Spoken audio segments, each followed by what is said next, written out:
Her parents sacrificed her to the Dragon Emperor to save her sister, but he claims her as his queen. Lyra had always known that her life was different. Inspiration. Even as a child, she felt a strange weight in her chest, a feeling that the world around her was not entirely kind. Her home, a grand estate on the edge of the kingdom of Eldoria, was filled with warmth and love, but it was also filled with whispers, secrets, and shadows. The people of Eldoria spoke of the Dragon Emperor, a being older than memory, whose fire could melt mountains and whose wrath could destroy kingdoms. To many, he was a god. Birth. To others, he was a curse. Her parents had spoken little of him. Sometimes, at night, Lyra would overhear them in hushed tones, their faces pale with worry.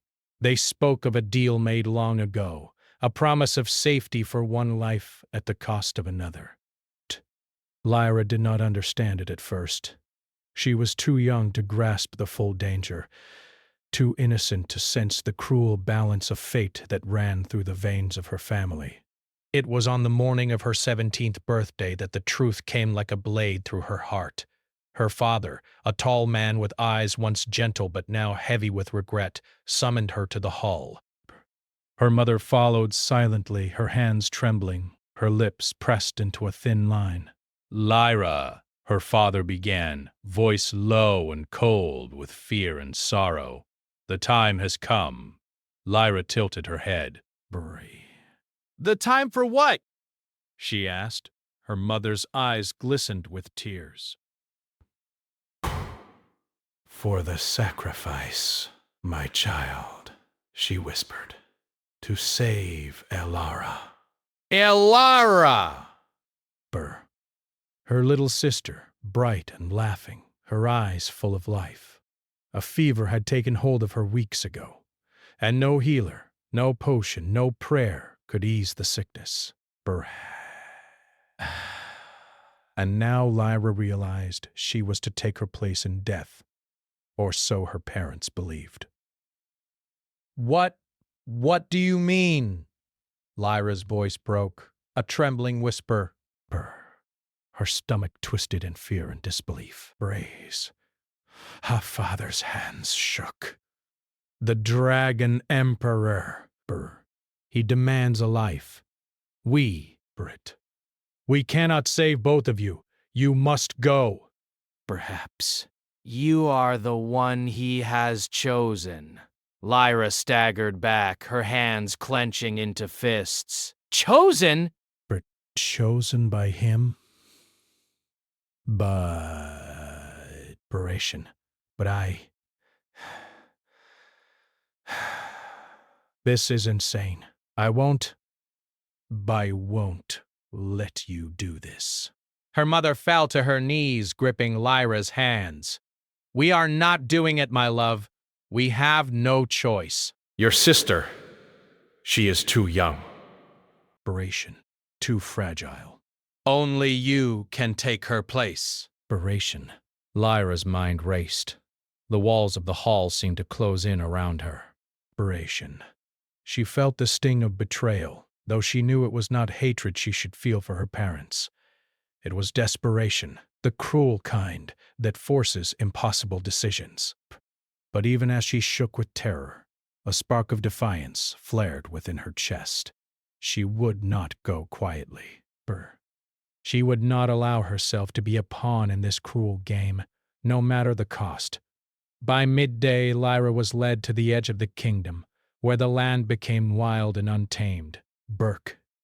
Dark forests stretched endlessly, their twisted trees whispering secrets in the wind.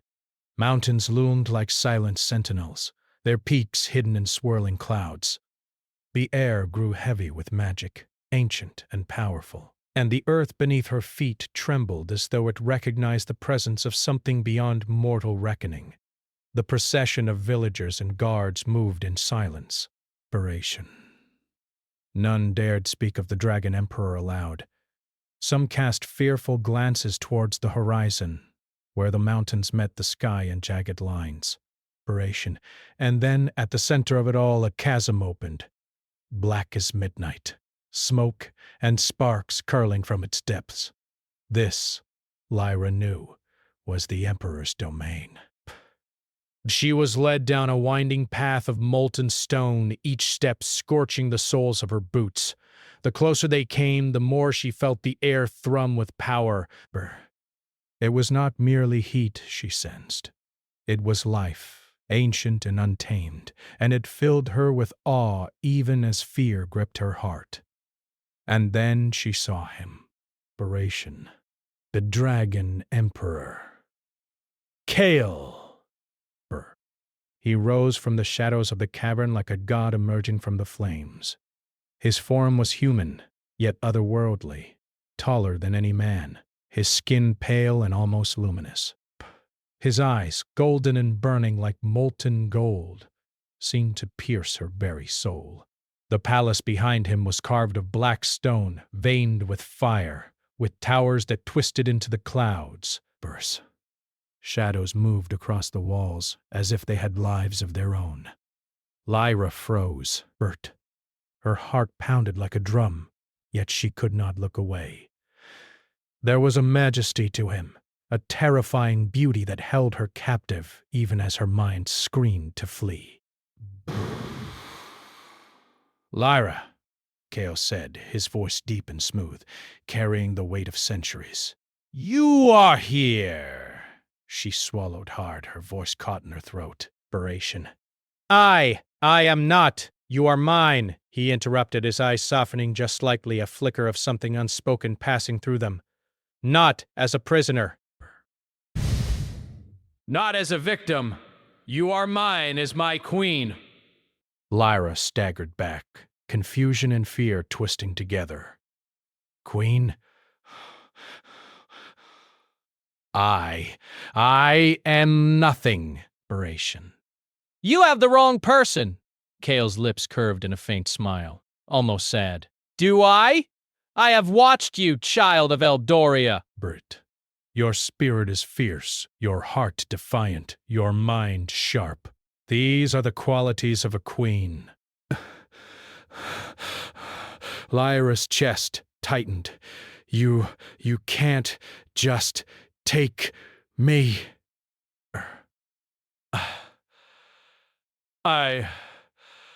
I'm not ready. Baration. I don't! You will be, he said softly, and in that voice was a command that brooked no argument, yet was gentle enough to make her tremble. Baration. But not yet. You must learn. Bara. You must understand the ways of my realm, the rules that bind me and my kingdom. Only then will you truly be ready. Baration. Lyra's mind whirled. She wanted to run, to scream, to defy, but the weight of her parents' decision, the life of her sister, and the overwhelming presence of the Dragon Emperor froze her in place. She realized then that her fate was no longer her own. It belonged to the Emperor, to the kingdom, and perhaps to something older and darker than any of them. Days passed in a blur. Baration. Lyra was shown the vast halls of the palace, where shadows curled like living things and fire danced along the walls without heat. The servants were not human but spirits bound to the Emperor, and even they watched her with wary respect. Kale's presence was constant, watching, guiding, challenging her, and though she tried to resist, she felt the pull of his eyes, the strange comfort in his words, the growing curiosity about the man behind the dragon's power. Baration.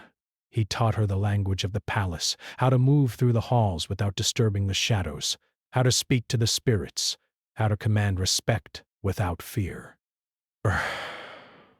Each lesson was laced with power and danger, and each moment she spent with him made her heart pound in ways she did not fully understand. At night, Lyra would lie awake in the bedchamber he had provided her, a room of obsidian walls and molten gold windows, and wonder if she was losing herself to the fear and awe she felt for Kale. He was merciless and gentle, terrifying and kind.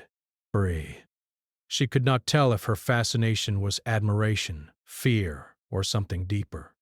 One night, as she wandered the palace gardens, she found Kale standing by a pool of molten silver, watching the reflection of the twin moons above, birth. The firelight danced across his face, making him seem almost human, almost vulnerable. "Why do you look at me like that?" she asked quietly, hiding in the shadows. Desperation. Cale did not turn immediately. When he did, his golden eyes softened. Burge. Because I see you, Lyra. Not the sacrifice, not the child my spies told me about, but you. Your anger, your fear, your courage. You are not like others who come before me. Berate. You are alive in ways few ever are. Lyra's breath caught. Brr. Alive, but trapped, she whispered. Like me. Desperation. Like everyone here. Cale's lips pressed into a thin line. Perhaps. But being alive is not enough. You must also be free, in your own way. Brr. And that will come with time. She looked at him, searching for the threat, the danger, the monster. Yet what she saw was not entirely fearsome. Desperation. There was power, yes, and a weight that made her tremble, but there was also something fragile, hidden beneath the centuries of strength. Before she could speak, the ground shook. Desperation. The palace walls vibrated, a deep roar echoing through the air. The fire along the veins of the stone flickered wildly. Breath's heart leapt into her throat. Something was coming, an event beyond her understanding. Something dangerous, something powerful. Cale's eyes narrowed, his body coiling with readiness. They have arrived, he said. Desperation. The world beyond this palace stirs, and they come for me. And perhaps for you as well. Lyra's hand trembled as she reached for the stone railing. What? What do you mean? Cale's gaze softened for the briefest moment. Do not be afraid, my queen, for tonight you will see the world as it truly is, and your life will never be the same again. And as the shadows deepened and the firelight danced across the obsidian walls, Lyra felt the first true tremor of destiny in her chest. Desperation. She knew she was no longer just a girl from Eldoria. She was part of something older, darker, and far greater than herself. And in the distance, beyond the palace walls, the roar of dragons echoed, answering a call she could not yet understand. Her journey had begun. Desperation. As the roar shook the palace, Lyra turned to Cale, her eyes wide with fear and awe. The Dragon Emperor's golden gaze met hers. Are you ready, Lyra? He asked softly. And in that moment, as fire and shadow danced across the walls, Lyra realized that there was no turning back. The palace was alive, though not in the way a normal place might be. Desperation. Shadows moved as if they had wills of their own, curling along the obsidian walls like living smoke. Fire danced across molten veins in the stone, filling the halls with a golden glow that seemed both comforting and dangerous. Bariah wandered carefully, her footsteps echoing in the vast silence. Every corner, every hallway whispered stories of power, of long-forgotten battles, and of secrets buried beneath centuries of shadow. Cal. The Dragon Emperor had left her alone for the morning, though she knew it was not truly freedom. Even in his absence, his presence lingered. The palace seemed to breathe him, each shadow a reminder of the king she had been thrust into the world of. She could feel it in the walls, in the flicker of firelight, and in the strange hum of the air around her. Desperation. Lyra had spent the past few days learning the palace's ways, guided by invisible rules she could barely understand.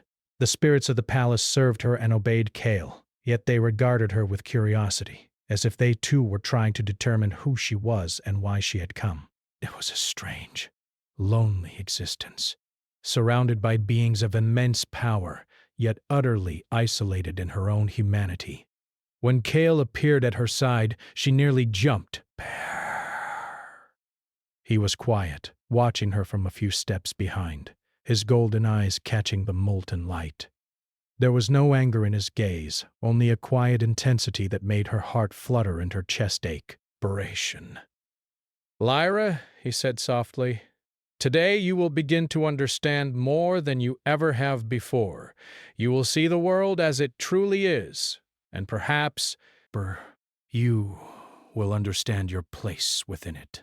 I don't want to understand it, Lyra said, her voice trembling. I just want to go home. I want to see Elara again. Kale's eyes softened for a brief moment, and Lyra saw a hint of something human there. Something she had not expected from the Dragon Emperor. You will see her, he promised, but only when the time is right. For now, you must learn the ways of power, the ways that bind me and my kingdom. He led her through the palace, down halls that seemed to shift with every step. Sometimes the walls would stretch, sometimes they would twist, as if the building itself were alive, guiding them, testing them. They passed gardens of molten stone where flowers glowed with fire, and pools of silver reflected the twin moons above. Balira was mesmerized, even as fear and unease gripped her chest. This place, it's alive, she whispered. In a way, yes, Kyle replied. Everything in this palace, in this kingdom, is tied to me. The shadows, the fire, even the spirits, they obey me. And soon you will understand that you are part of it as well. Lyra's stomach twisted. Part of it. How? I am nothing like you. I am not a dragon. I am not immortal.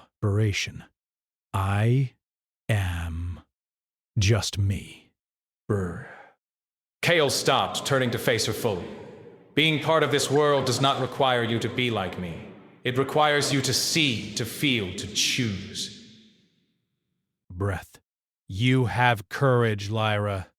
You have a heart that refuses to bend. That is what makes you fit for this place. Not because you are like me, but because you are strong in ways most are not.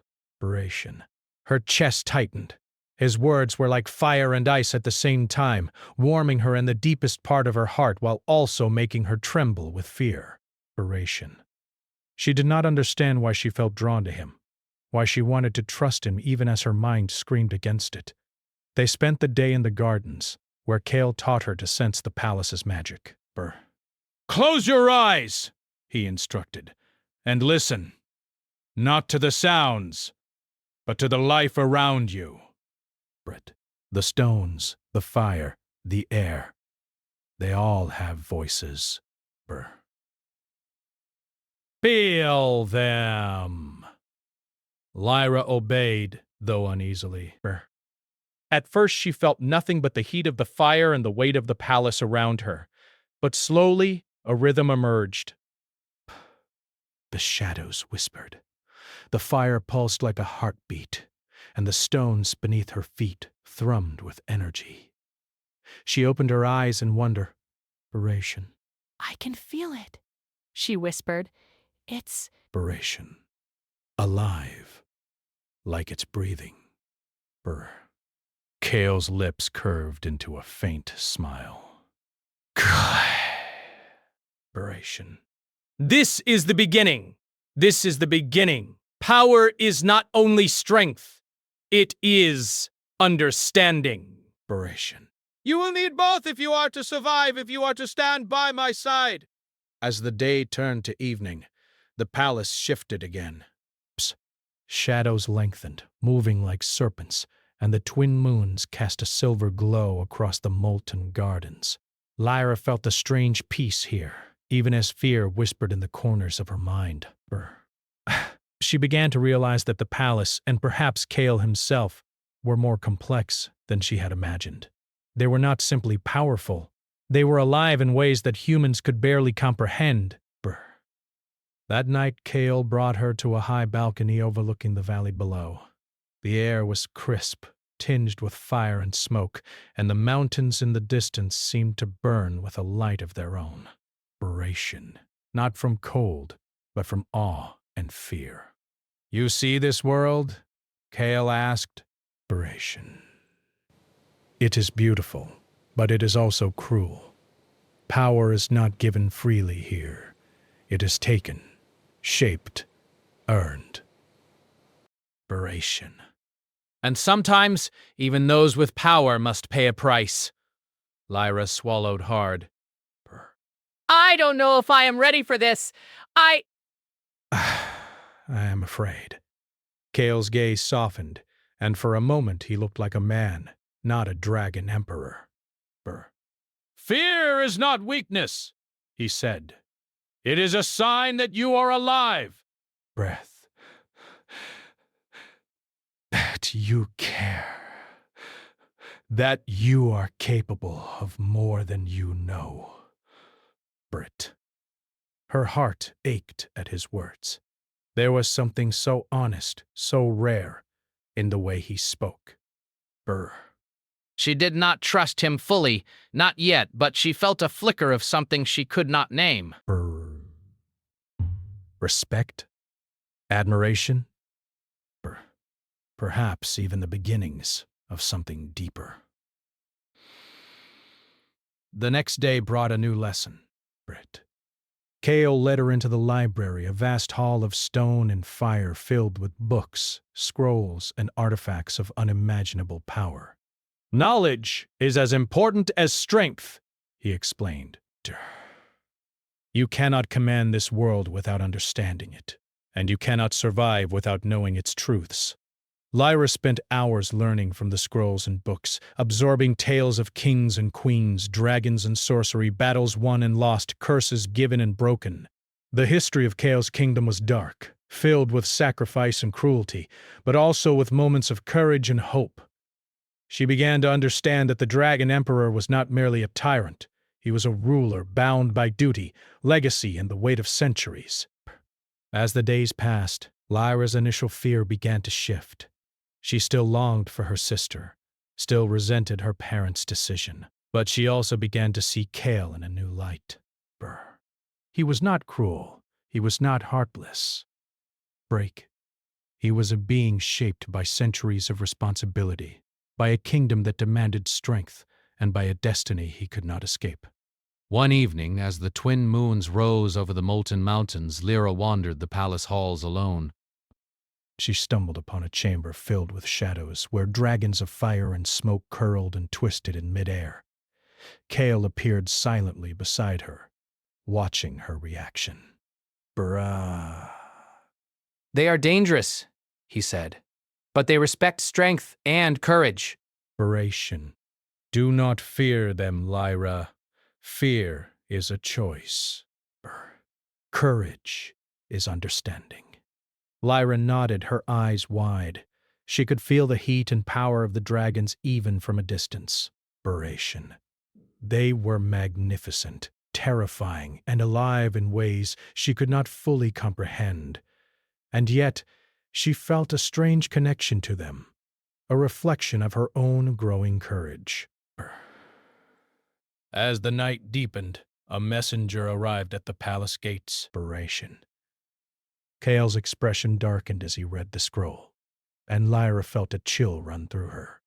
"Enemies approach," he said, his voice low and sharp. "Those who seek to challenge me, and perhaps you as well." Lyra's chest tightened. She had known that her life in this palace would not be simple, but the reality of danger made her pulse quicken. She looked at Kale, and for the first time she saw not only the Dragon Emperor but the man beneath, the protector, the ruler, and the one who had claimed her as his queen. "We will face them together," he said. placing a hand lightly on her shoulder. Desperate. You are no longer alone, Lyra. Your courage, your heart, it is part of this world now. And together, we will see it survive. Lyra swallowed, fear and awe mixing in her chest. Inspiration. Did not know what awaited them beyond the palace walls, but she knew that her life had changed forever. She was no longer simply a girl from Eldoria. She was the Dragon Emperor's queen, a witness to his power, and a participant in a story older than the mountains themselves. And in the distance beyond the molten walls and shadowed towers, the roar of dragons echoed again. A warning, a greeting, and a promise that the world outside was waiting. Cliffhanger. As Lyra gazed at the horizon, she saw shadows moving across the mountains. The enemy had come, and the palace trembled with the power of approaching forces. Kale's golden eyes met hers, steady and unwavering. Are you ready, Lyra? He asked, his voice carrying the weight of centuries. Lyra's heart pounded. She did not yet know the full meaning of the danger they faced, but she knew one thing. There was no turning back. The Dragon Emperor's world was vast, dark, and alive, and she was a part of it now. The palace trembled with the echo of approaching forces. Lyra stood at the edge of the balcony, her hands gripping the cold stone railing, watching the shadows stretch across the molten mountains. She had been learning to understand Kale's world, but now she realized that knowledge was not enough.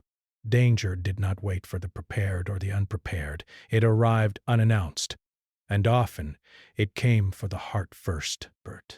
Kale appeared silently behind her, his presence filling the balcony with warmth and authority. "They are close," he said, his golden eyes scanning the horizon. "The ones who wish to challenge me, and perhaps to test you." Lyra swallowed, her stomach twisting with a mixture of fear and anticipation. Are they humans? She asked, though she already feared the answer. Breath. Kale shook his head. Not entirely.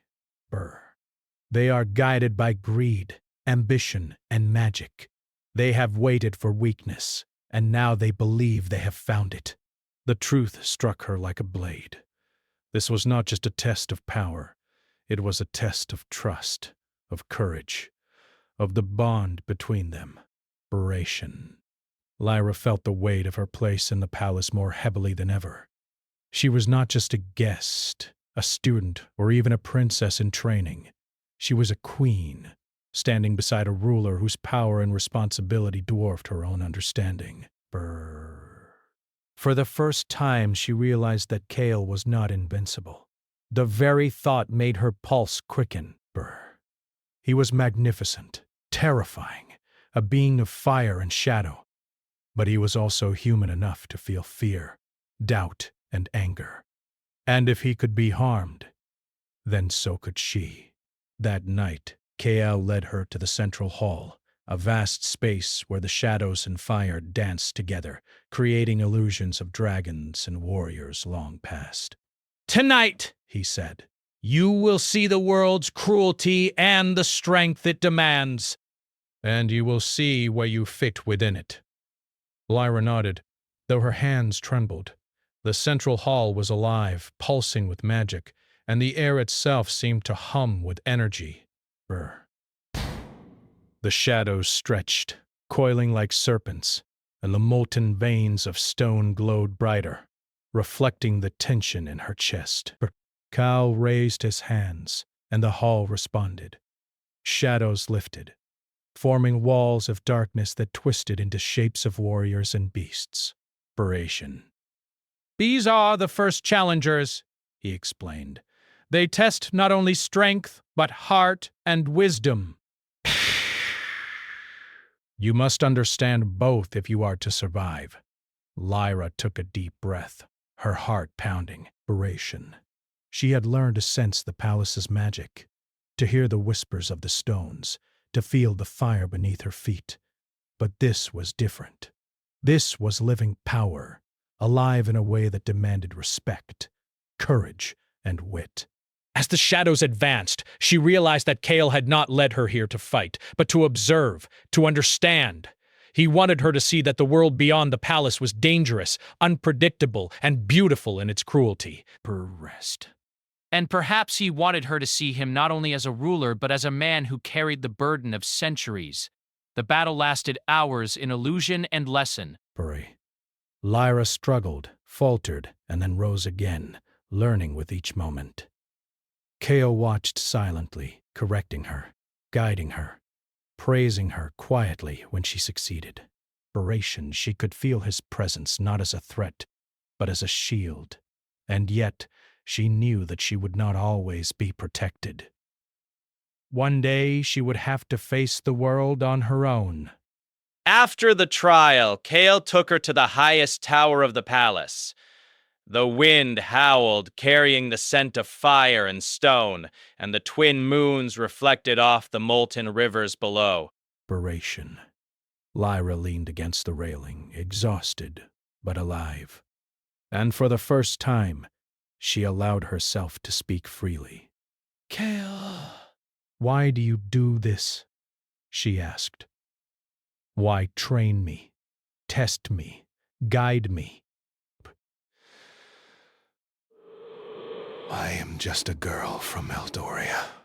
I do not belong in your world. Burn. Kale's golden eyes softened. You belong more than you know. Strength is not born from ease, Lyra. It is forged in fire, in trial, in fear. And you are stronger than most realize. Her heart ached at his words. There was no flattery, no manipulation, only truth. She wanted to believe him, wanted to trust him, but fear and doubt still gnawed at her. Could she truly survive this world? Could she truly belong beside the Dragon Emperor? The following days brought revelations. Lyra discovered a secret hidden within the palace walls, a hidden chamber filled with letters, relics, and artifacts of Kale's past. Here she saw another side of him, moments of loneliness, regret, and a desire for connection that had been buried beneath centuries of power. She realized then that Kale's heart, though fierce and commanding, was not invulnerable. He carried sorrow, guilt, and longing like chains around his soul. And then came the betrayal. A messenger arrived from her home kingdom carrying news that her parents had been manipulated. A trusted advisor had convinced them that sacrificing Lyra was the only way to save Alara, but in truth the advisor sought to weaken both kingdoms for personal gain. Lyra felt her heart shatter into pieces. The betrayal cut deep, not just from her parents, but from the world she had known, a world she had trusted. Pursuit. She confronted Kale, tears streaming down her face. They lied. They lied to me.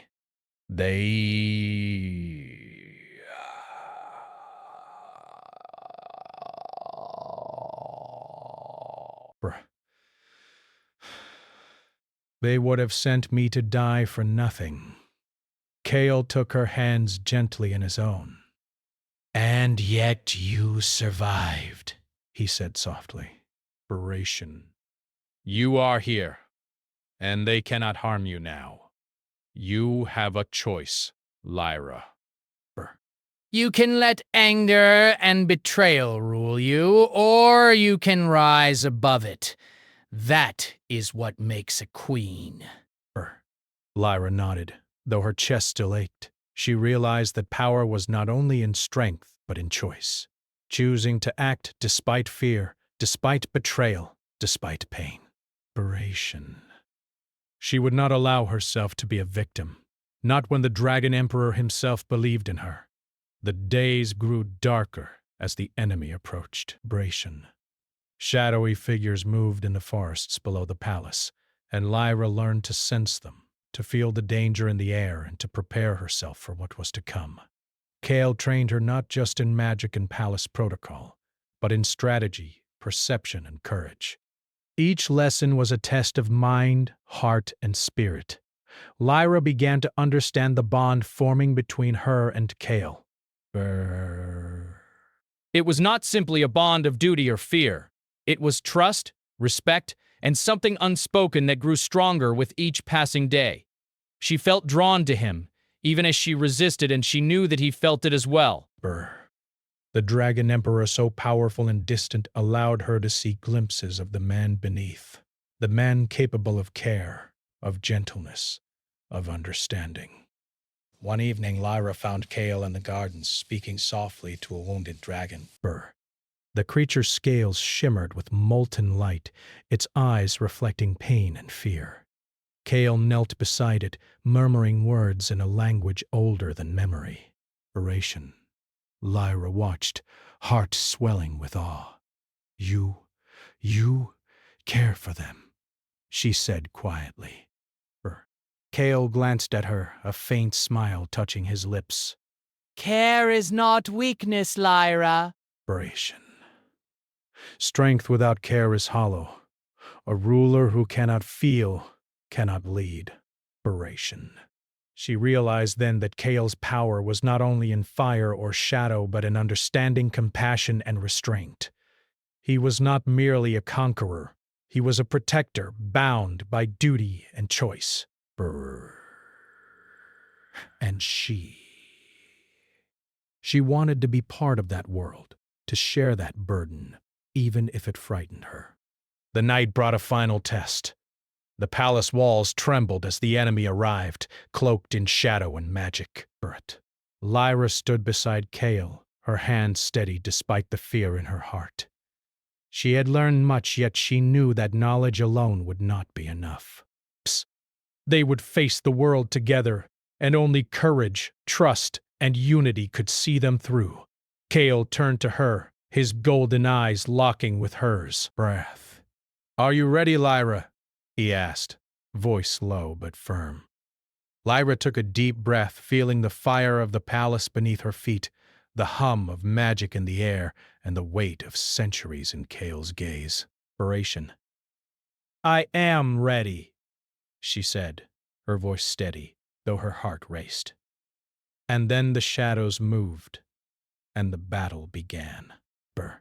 The first wave struck with fire and fury, testing their strength, their minds, and their bond. Lyra moved with precision, guided by Kale's teachings, her courage tempered by fear and determination. The palace responded to their presence, walls bending, shadows shifting, and fire rising to protect them. Hours passed in a blur of motion and magic. Stumbled, and then rose again, discovering courage she had never known. Kale fought beside her, his power and skill a constant shield, yet he allowed her space to act, to prove herself, to claim her own strength. When the final shadow fell, Lyra looked around, breathing heavily, sweat glistening on her brow. The palace was scarred, the fire flickered, but they had survived. And in that moment she understood something profound. Strength was not merely survival, it was choice, courage, and connection. Kael placed a hand on her shoulder, his golden eyes meeting hers. "You have grown, Lyra, not just in power, but in spirit. That is the beginning of your true reign." Lyra smiled faintly, exhaustion and pride mingling. She had faced betrayal, danger, and fear, and she had survived. More importantly, she had begun to understand her place, not just in the palace, but in the Dragon Emperor's world, and perhaps in his heart. Cliffhanger. As they looked out over the valley, the wind carrying the scent of fire and shadow, Lyra noticed something moving in the distance. An enemy unlike any they had faced, cloaked in power and mystery. Kale's expression darkened, and he whispered, "This is only the beginning." Lyra's heart raced. The true challenge had yet to come, and she knew that whatever awaited them, she would not face it alone. The valley below the Dragon Emperor's palace was a sea of shadows and fire. Lyra stood at the balcony, her hands gripping the cold stone, her heart pounding in rhythm with the pulse of the palace. Inspiration. Kale's golden eyes scanned the horizon, alert and fierce, yet beneath that vigilance was something else, a tension, a hope, and a fear he rarely allowed anyone to see. The enemy that had appeared days ago was unlike any they had faced. Inspiration. Cloaked in dark magic, it moved with silence and precision, bending the natural world to its will.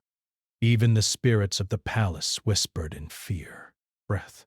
Lyra realized, with a mix of awe and dread, that this was not merely a test of strength, but a reckoning of fate itself.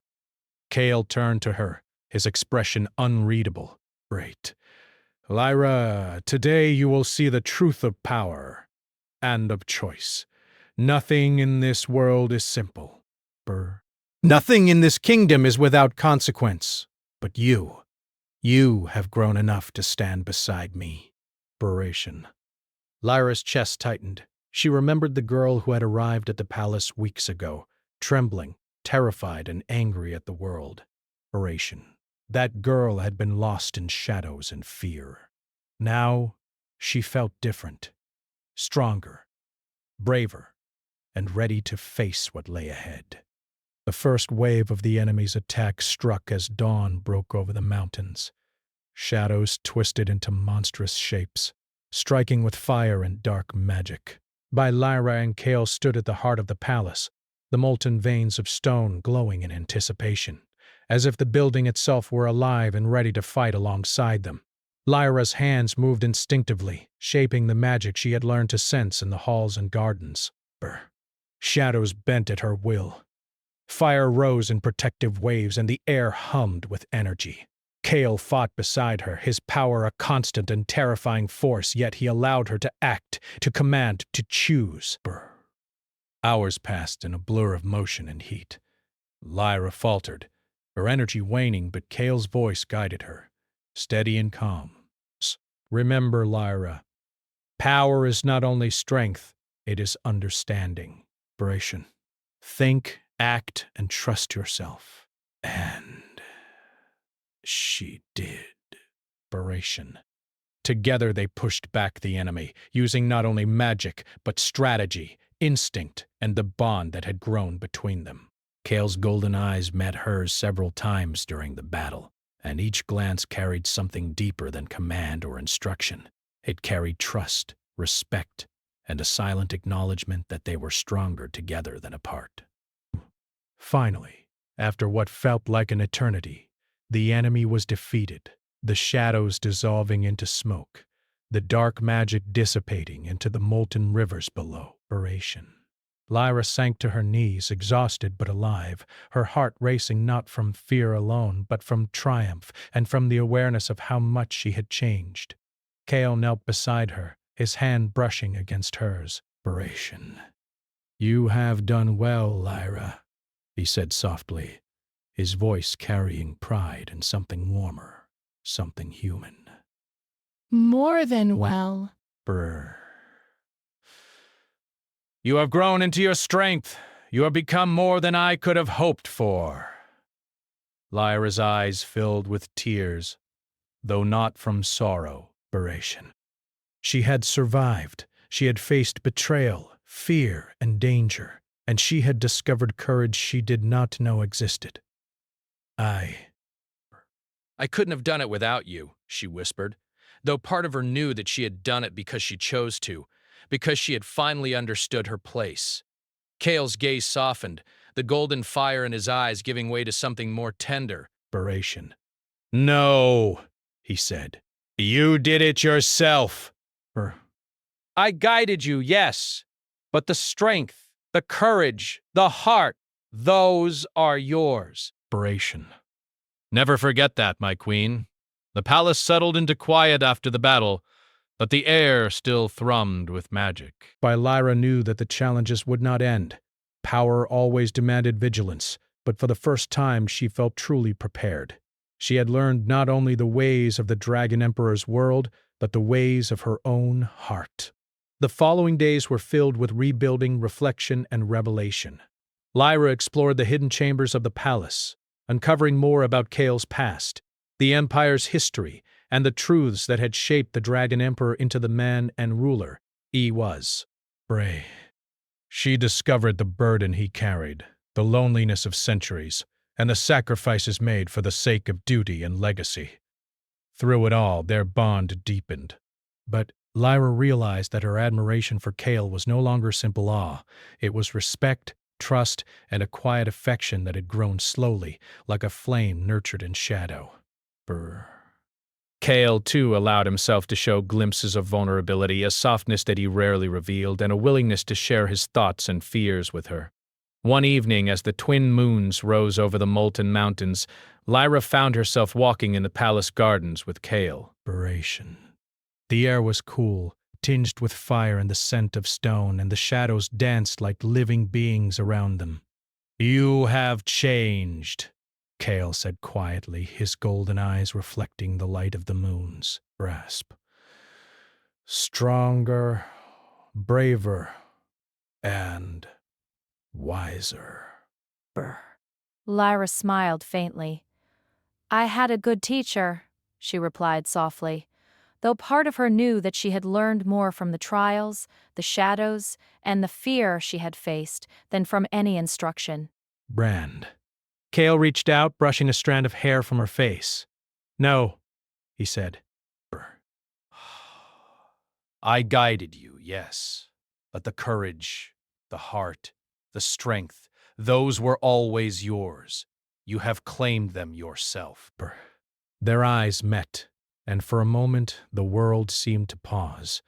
Fire and shadow, past and present, power and choice, they all faded into the quiet intimacy of the moment.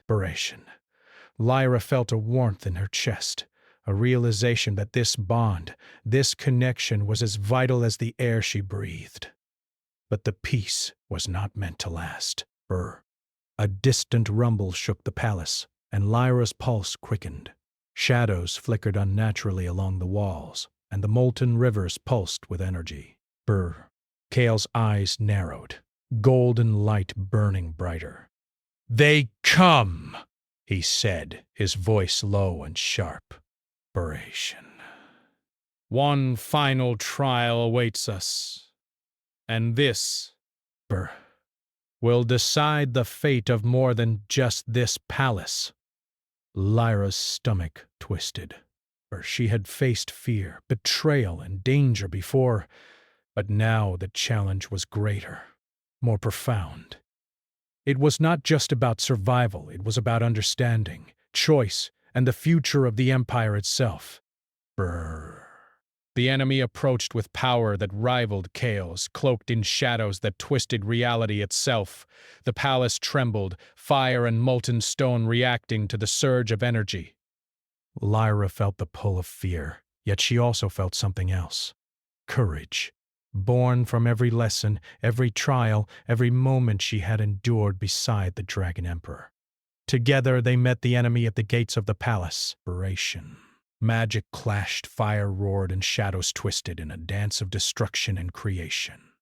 Kale moved with the precision and power of centuries, but Lyra moved with something older, deeper, intuition, courage, and heart. She was no longer the girl sent as a sacrifice. She was a queen, standing beside the Dragon Emperor as an equal, a partner, a force to be reckoned with. Hours passed in the whirlwind of battle. Lyra faltered, stumbled, and then rose again, each time discovering reserves of strength she had never known. Kale's voice guided her, calm and steady, reminding her to trust herself, to act with purpose, to understand the flow of power. And finally, when the enemy faltered, when the shadows dissolved into nothing, and the palace pulsed with restored energy, Lyra felt a surge of triumph unlike anything she had experienced. She had faced the impossible and survived. She had claimed her courage, her place, and her destiny. Kale took her hands in his, golden eyes meeting hers. "You have done more than survive," he said. "You have grown, you have claimed your heart, and you have become my queen in every sense of the word." Together, We are stronger than anything that could oppose us. Tears filled Lyra's eyes, but they were not tears of sorrow. They were tears of triumph, understanding, and a quiet joy she had never imagined possible. I couldn't have done it alone, she whispered. Desperation. Cale shook his head, smiling faintly. No. Desperation. She really died for you. The strength, the courage, the heart, they were always yours. Desperation. The palace settled into quiet once more, the shadows and fire breathing a soft rhythm as the Empire acknowledged the end of the battle. Lyra looked around, seeing not just the palace, but the kingdom, the mountains, and the molten rivers, seeing them through eyes that understood courage, choice, and power. She was no longer the girl who had been offered as a sacrifice. She was a queen, a survivor and a partner to the Dragon Emperor. That night, Cale and Lyra stood together on the balcony, looking out over the kingdom. The twin moons reflected on the molten rivers below, and the palace glowed with quiet power. Lyra felt a sense of completion, a sense of transformation, but she also knew that life would always demand courage, choice, and heart. Kyle's hand found hers, and for a moment the world seemed still. "We have survived," he said softly, "and we have claimed more than power." We have claimed each other. Lyra smiled, feeling the warmth of his hand, the weight of his gaze, and the certainty that their bond would endure beyond fire, shadow, and time. Together, she said, we can face anything. And as the palace settled into quiet, the mountains breathed, the molten rivers shimmered, and the kingdom waited for the dawn. Lyra and Cale stood side by side, Dragon Emperor and Queen, partners in heart, in courage, and in destiny. Their journey had begun long ago with fear, betrayal, and sacrifice, but it had ended with transformation, love, and the promise of a new era